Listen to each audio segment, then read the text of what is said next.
নির্বাচনের আর মাত্র দিন 20 বাকি। টকবক করে ফুটছে রাজনীতির মাঠ। চায়ের কাপে ঝড় থেকে শুরু করে সোশ্যাল মিডিয়ার নিউজ ফিড, সবখানেই আলোচনার কেন্দ্রবিন্দুতে বিএনপি। কিন্তু এবারের নির্বাচনে বিএনপির প্রচারণায় এক নতুন চমক, এক নতুন সমীকরণ। এতদিন সবাই জানতো দলের হাল ধরেছেন তারেক রহমান। তিনি ছুটছেন এক জেলা থেকে আর এক জেলায়, মঞ্চ কাঁপাচ্ছেন বক্তৃতায়।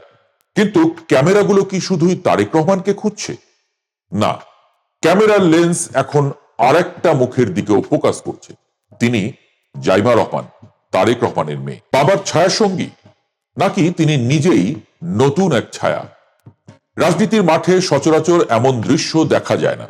বাবা মঞ্চে উঠছেন আর মেয়ে ভিড়ের ভেতর দিয়ে পথ করে দিচ্ছেন, কিংবা বাবার পাশে দাঁড়িয়ে হাত নাড়ছেন।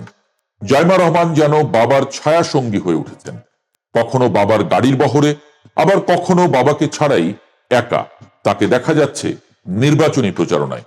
তারেক রহমানের কোনো ছেলে নেই। জিয়া পরিবারের রক্তে যে রাজনীতির ধারা বইছে, তার উত্তরসূরি কে হবেন তা নিয়ে জল্পনা কল্পনার শেষ ছিল না।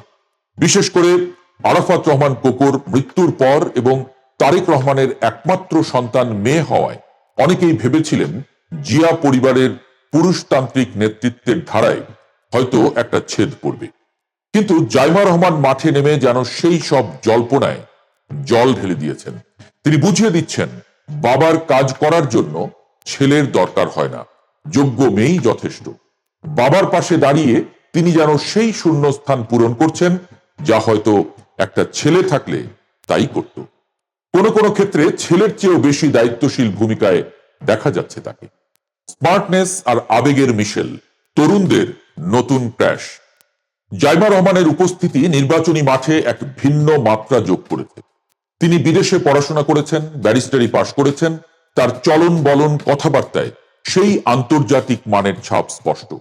যখন তিনি মাইক ধরছেন কিংবা সাধারণ মানুষের সাথে কথা বলছেন, তখন তার স্মার্ট বাচনভঙ্গি তরুণ সমাজকে চুম্বকের মতো টানছে। বাংলাদেশের রাজনীতিতে তরুণ ভোটাররা একটা বিশাল ফ্যাক্টর এবার। এই জেনারেশন জেড বা মিলোনিয়ালরা গতানুগতিক রাজনৈতিক বুলি শুনতে পছন্দ করে না। তারা চায় স্মার্টনেস, তারা চায় লজিক। জাইমা রহমান ঠিক সেই জায়গাটাতেই হিট করেছেন। ফেসবুকে তার ছবি বা ভিডিও আপলোড হওয়া মাত্রই তা ভাইরাল। লাখ লাখ ফলোয়ার তার প্রতিটি মুভমেন্ট ফলো করছেন। তিনি যখন ইংরেজিতে কথা বলেন, তখন যেমন আভিজাত্য প্রকাশ পায়, আবার যখন সাধারণ মানুষের ভিড়ে মিশে যান, তখন প্রকাশ পায় মাটির টান। এই দুয়ের অদ্ভুত এক কম্বিনেশন